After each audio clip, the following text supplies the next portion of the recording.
Hello guys, welcome to today's topic, the development of arterial system.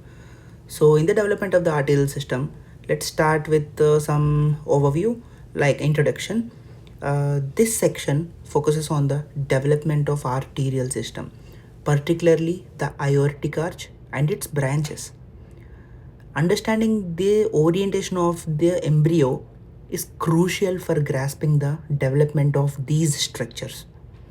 So let's see some embryonic orientation. So there are some key elements here.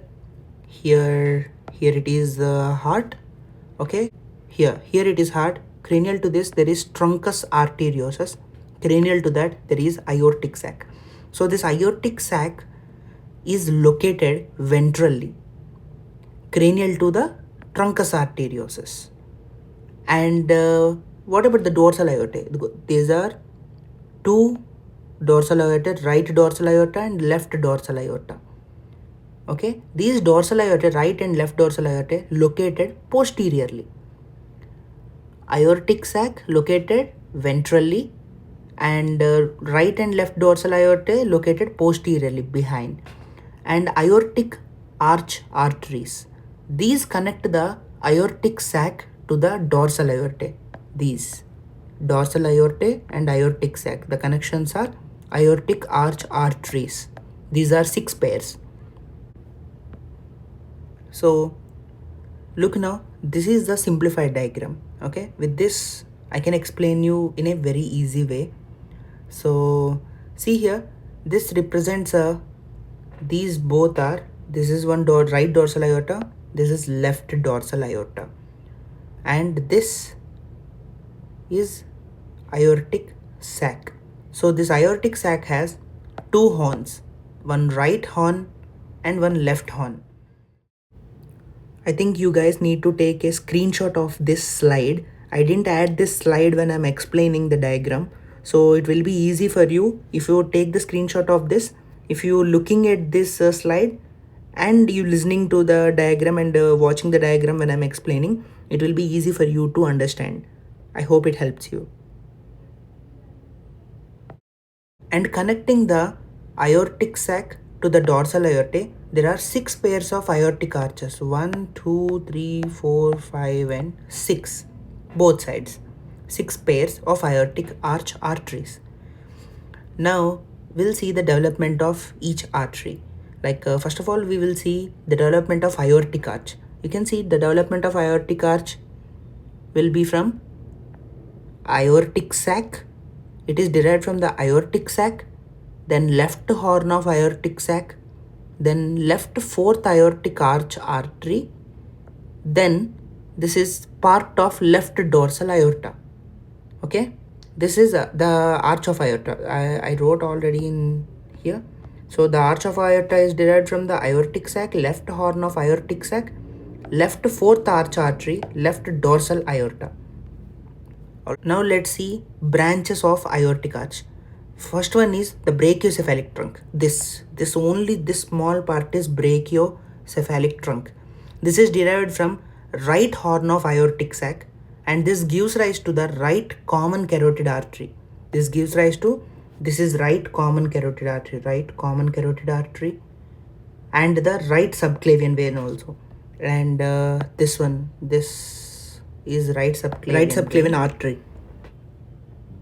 And on the left side we can see that from the arch of aorta, let's talk about left common carotid artery. This is left common carotid artery, this is right common carotid artery. Now the left common carotid artery derived from proximal part of the third aortic arch artery. This will gives rise to external carotid artery. This branch is external carotid artery. And common carotid artery continues as internal carotid artery. This is common carotid left common carotid artery continues as internal carotid artery. Now we'll talk about left subclavian artery. This is left subclavian artery. Where this is coming from? This is coming from the left 7th cervical intersegmental artery. This is coming from left 7th cervical intersegmental artery, which is a branch of arch of aorta. This is a branch of arch of aorta. Now we will see right subclavian artery, and this is right subclavian artery, and this is derived from right 4th aortic arch artery, right 4th aortic arch artery, and right dorsal aorta, then right 7th intersegmental artery. Now we will see pulmonary arteries.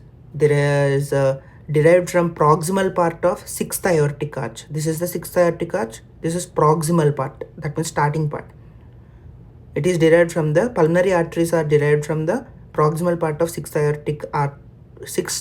aortic arch artery on both sides. See, they'll go to lungs. And now we'll see ductus arteriosus. So ductus arteriosus is present in between pulmonary artery and dorsal artery. So it is derived, so ductus arteriosus is derived from the distal part of, this is the distal, this is proximal part, this is distal part of 6th arch artery, 6th aortic arch artery. And we will see now descending aorta. We will see the descending aorta. And this complete thing is descending aorta. This is descending aorta. This descending aorta, I'll tell you in next diagram. Now here you can see the descending aorta. So the descending aorta is formed by the caudal part of left dorsal aorta, that is this is caudal part of left dorsal aorta plus fused part of dorsal aorta. Here this is fused part of dorsal aorta. Actually I need to tell about this. Here the right and left dorsal aorta, they have fused together at the caudal end. Like here they are fused together at the caudal end. So the descending aorta is made up of caudal part of left dorsal aorta and fused part of dorsal aorta. Now let's see some abnormalities here. The abnormal subclavian artery. So what is this abnormal subclavian artery? Why this subclavian artery is abnormal? Because of right 4th arch artery obliterates. Because of the obliteration of right 4th arch artery, there is an abnormality in the right subclavian artery. Then what happens? Then who will supply the subclavian artery? Now, because of this, caudal part of right dorsal aorta, the caudal part of, caudal means this side, this downside, this caudal side, this caudal part of right dorsal aorta giving blood to the right subclavian artery. Because of this right 4th arch artery obliteration, this arch artery, this is the right 4th arch artery. When this 4th arch artery is obliterated, then the right dorsal aorta, that is caudal part of right dorsal aorta, will supply the right subclavian artery. Now we will see reason for the formation of abnormal subclavian artery on right side. Unfortunately for some people, the right 4th arch artery obliterate. For some people, the right 4th arch artery obliterate. Then how come right subclavian artery will get blood there? There should be some alternative arrangement, right? There should be some alternative arrangement when it is not getting the blood from the 4th arch artery because it is obliterated. So at that time, the caudal part of right dorsal aorta, which will supply blood.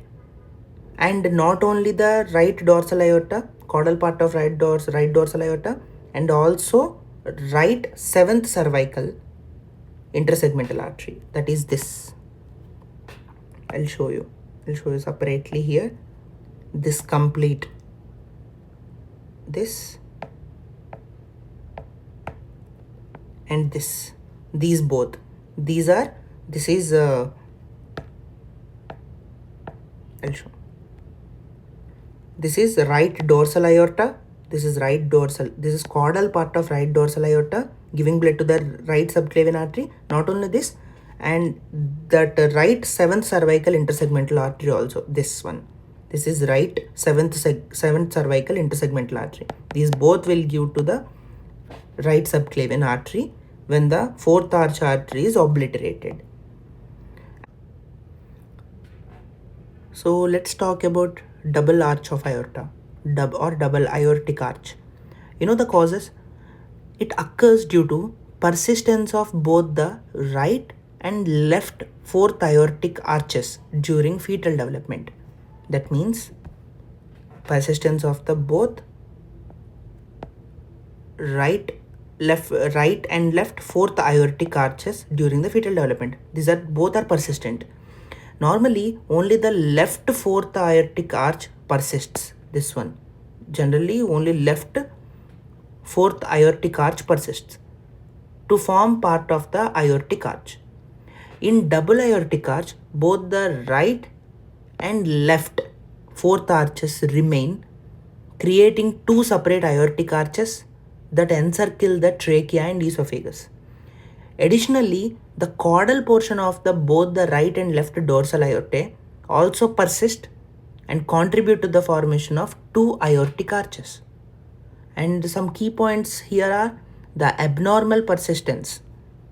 That is, the abnormal persistence of embryonic structures results in vascular ring that compresses the trachea and esophagus.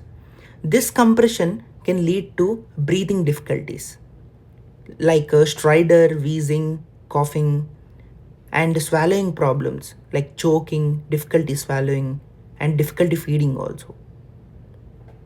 Thank you.